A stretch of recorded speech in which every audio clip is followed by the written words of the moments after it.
Welcome to Alasquatch, the show all about Bigfoot in the great state of Alaska. I'm your host, Beans Baxter. So lace up your boots, zip up your coat, and come with me on an adventure as we explore all things cryptid in the last frontier.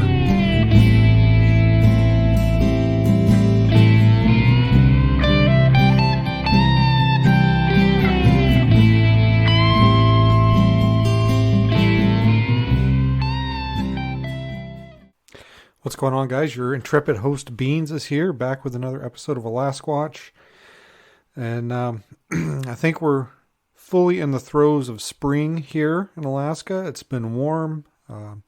Had some pretty crappy weather over the last couple of days with a ton of rain. But it's helping to melt the snow.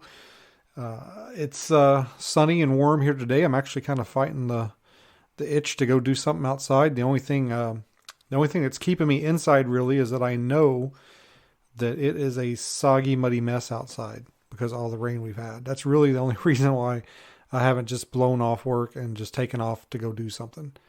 So I've got my window open here in my office, the sun's streaming in, and just kind of enjoying the view. Waiting for it to dry up a little bit. We're supposed to go several days here without any more rain. Hopefully that holds true and things firm up and dry up a little bit. I have a huge block of ice sliding off my roof right now. It's actually taking out my gutter, and there's nothing I can do about it. This thing weighs probably hundreds of pounds, and if I try and if I get out there and start whacking it with a shovel or something, it'll probably fall on me and kill me. So I'm just gonna have to wait till it dissipates and then get somebody to fix my gutter.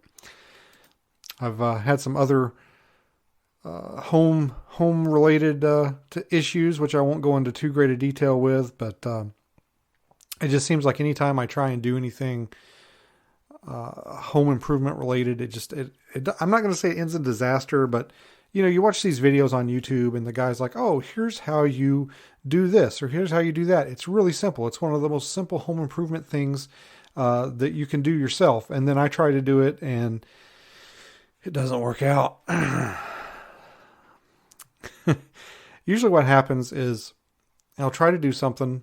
I realize I can't do it with the tools I have. I'll go out. I'll buy the tools I need. I still won't be able to do it. Then I'll have to pay somebody to come and do it. That's kind of the cycle here. I'm not that handy, guys. I can't explain it.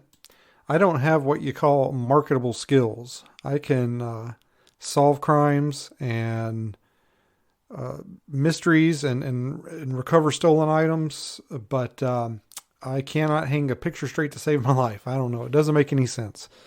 A simple home improvement project that should take, I don't know, half a day, not even, will take me 3 or 4 days just because of all the problems I run into. Which my house it's getting kind of old now. And a lot of the things that have been here since the beginning. So, a lot of these things that I'm starting to have to replace now are 20 plus years old. So I can kind of see how some of it happens. When you're trying to take something out that hasn't been moved in 20 years, you can run into problems. But anyway, I know you guys don't want to hear about my home improvement problems. I always like to throw a little banter in at the beginning, kind of to let you guys know what's going on here. But I've got some cool news, some cool information. Recently, just last week, we went out to, I guess we're still calling it Area A, even though we're open to better names. We went out to Area A to open up the cabin, get it ready for the season. There was some work that needed to be done out there. We had to get the dock set up. Last time I was out there, we took the dock in. We brought it in, and then this time we went out. We put the dock out, and a lot of work goes into getting the cabin up and running for the season, and so we wanted to go out there and get it ready. The word is that there might be some special guests heading out there here pretty soon. I don't know. I'm not sure if we're allowed to talk about that or what the what the classification rating is on that information, so I'm not gonna mention any of it. Just suffice to say, we needed to get the cabin ready. And so Rob Roy and myself and the owner and a couple of other gentlemen headed out, and we started getting the cabin ready. We had a lot of snowfall this year, and there was a lot of snow kind of in the yard of the cabin. I'll put it that way. And we had a lot of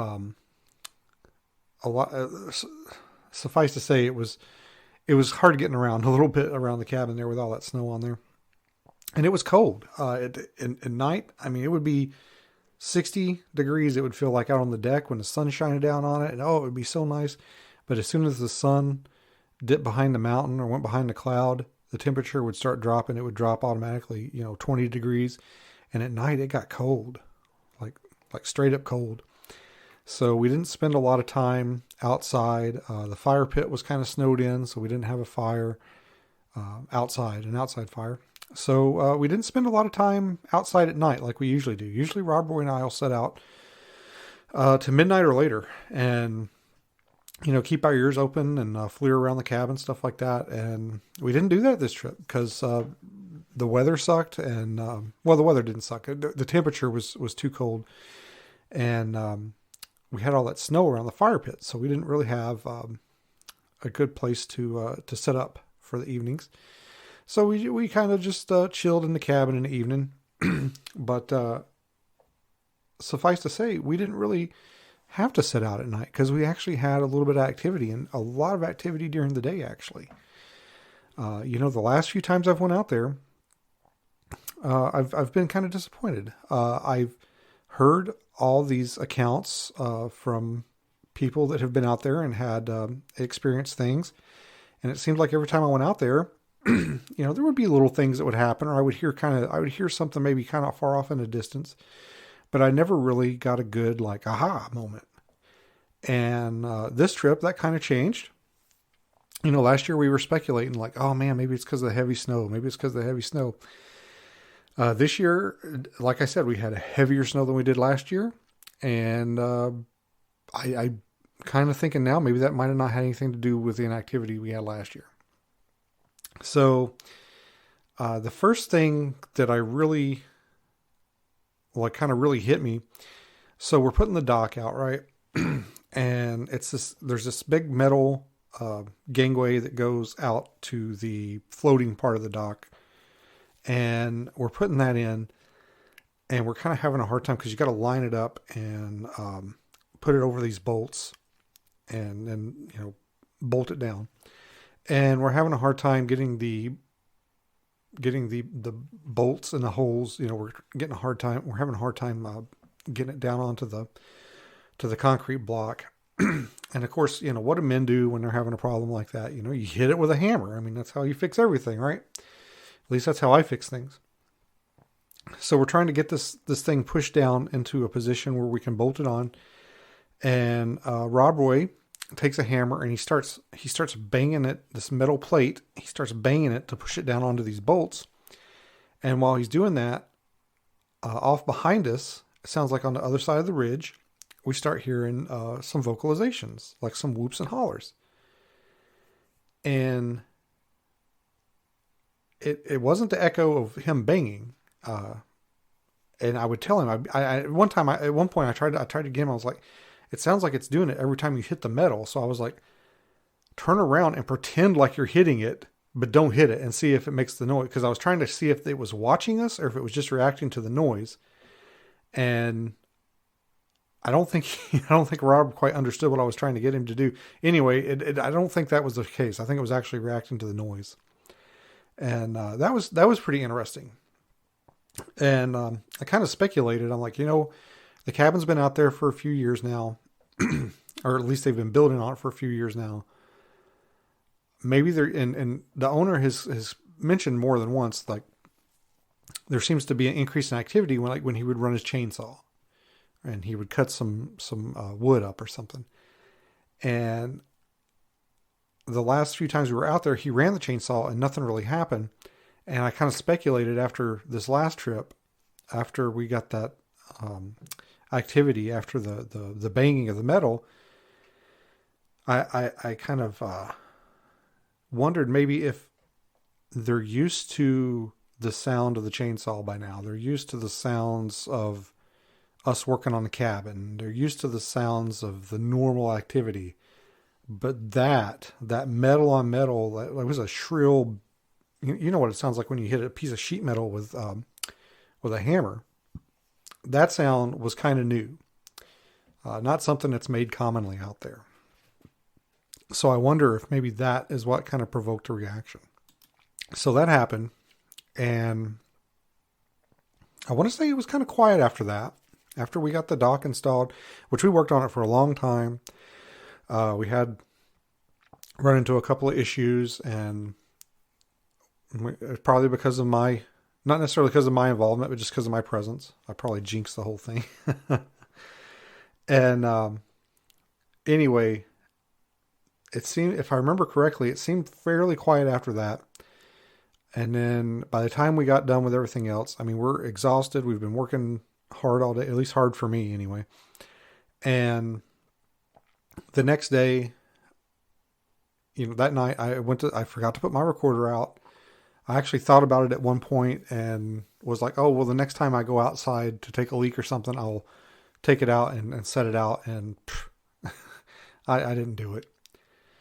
And honestly, I kind of I've set it out several times out there, and I've heard a couple of ambiguous things on it, and nothing that I could like, oh man, that's definitely a squatch, or that definitely seems squatchy to me. I've heard some things on my recorder that I was like, I don't know about that. I don't know what it could be.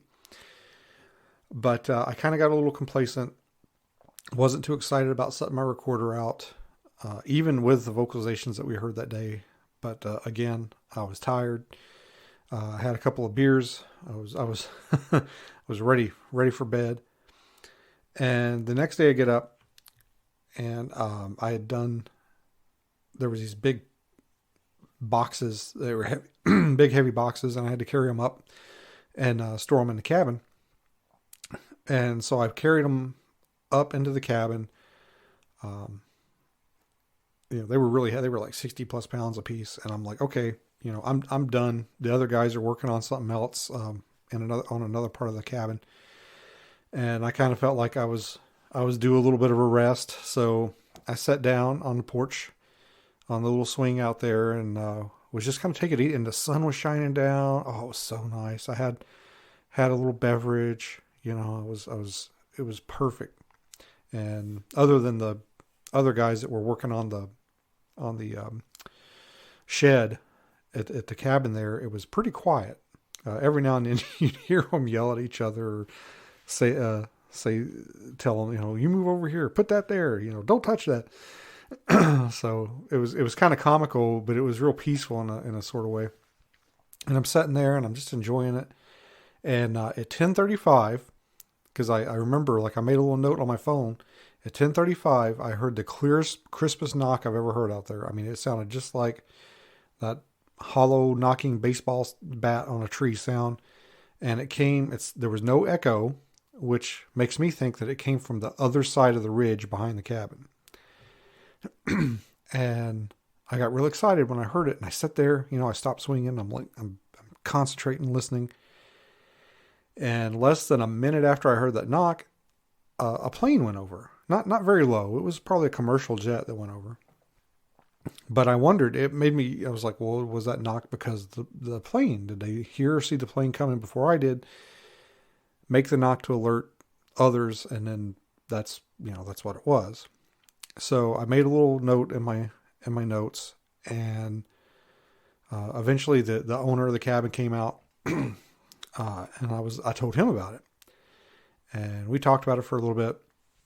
Well, then we got back into doing stuff, and I had come up the stairs, and the owner was right behind me, maybe 20 feet or so, and I walked into the cabin to get something. And as I'm shutting the door behind me, I hear him be like, "Hey," or "Hey," and I stopped and I turned around and I opened the door. I'm like, are you calling me? And he goes, "Yeah, did you hear that?" And I was like, "No." And apparently, as soon as I'd walked in, which the cabin's pretty well insulated, as soon as I'd walked into the cabin, there was another knock. Sounds like probably from the exact same area. And he had heard it and I had not. And we waited for a second. We're like, well, maybe another plane's going to go over, and it didn't. So I don't know. I can't. It's kind of odd. I don't know why they were not. I mean, it was the middle of the day. As far as I can tell, nothing was really changing. We were at one point. I was just sitting on the porch. An hour later, at the other knock, we were walking back into the cabin. So I don't really know. I know a lot of times when stuff like this happens, we tend to think like, well, what were we doing that would cause that activity? So, and we're inserting ourselves into it. So maybe it didn't have anything to do with us at all. I don't know. And then, we kind of went about the day and we were getting ready to go. I think we left about 3 p.m. We were kind of gearing up to leave, getting our stuff together, taking the stuff out to the boat that needed to go. And we were all kind of hanging around on the deck, kind of just, in our final preparations to leave. And we heard several vocalizations from it sounded probably about like maybe the same area from where I heard those knocks. I think there were some whoops and some short howls. And at one point I thought I heard something that sounded kind of canine-like. I don't know. But that was pretty exciting. That was probably the most activity that I've experienced since I've been out there. And ironically enough, it was probably the trip where I have done the least amount of squatching, I'm using quote fingers, than I ever have going out there. Generally, every time I've gone out there, I have taken at least one trip up the hill behind the cabin, either alone or with somebody else, and, poked around in the woods a little bit. This trip, Rob Roy and I did go, I think on the first day we went up and we went kind of behind the cabin, but not over the ridge, and poked around a little bit back there. But it was, probably less than an hour. And for the rest of the time we were pretty busy. We were working. So I don't know. I don't know what that means. Maybe it means that if you go out there and you don't spend any time in the woods, maybe there'll be more activity. I don't know. It's hard to say. But it was exciting. It was an exciting trip, and I finally got some validation that there's some activity going out there. And I always kind of knew that I never didn't believe there wasn't anything going on out there, because I've heard so many people talk about the things that went on out there. Plus, just look at the area. It shares so many similarities with other areas of a lot of activity. You've kind of got this flat area where the cabin sets, and then immediately behind it you have this really steep ridge or hill that goes up to a ridge. And a lot of the activity seems centralized on the hills and the ridges. And there's so many other places where you hear about activity like that, and it's a similar setup geographically. So I got really, really excited about that. I was really happy to experience that. I was a little disappointed I didn't get any of it on audio, but at the same time, I almost wonder, well, if I had my audio running, would it have happened? It's almost a chicken or the egg scenario. Like, if you're seeking them, you won't find them. I don't know. But anyway, guys, I wanted to share that with you. I didn't get into too great a detail. I did make some notes, and I'm going to write up a little field report like I always do. But it was a good time as far as activity goes, and I'm curious. I'm curious to see what's going to happen. I think this year might be the year. I know there's some stuff. Actually, the owner's headed out there today, like today, right now. I just talked to him a little bit ago, and he was on his way out there. He's got some more work to do out there, and I kind of wish I was with him now. I'm curious to see what happens out there. I think something else is going to happen. I think they're going to have some good activity this year, and I'm a little jealous. I wish I was out there to experience it.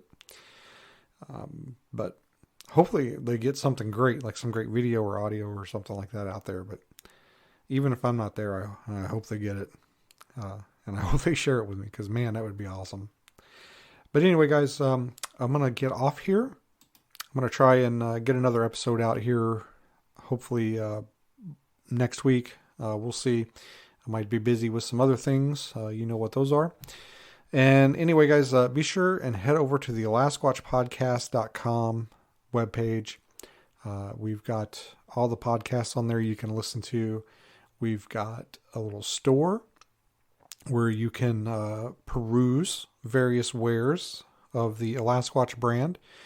We've got a few hats left. I think we've sold out all the gray ones. That seems to be the popular seller. And in fact, that's when we were looking at the hats when we first got them in. I was like, I'm going to keep one of these gray ones. So that seems to be the popular color. I think we're going to order some more here pretty soon. We'll probably have those with us when we hit the Smoky Mountain Bigfoot Conference in July. If you're going to be in the area, come out and see us. There's going to be some great speakers and some great vendors there. And that's all I got, people. Have a good time. Enjoy your spring and keep in touch.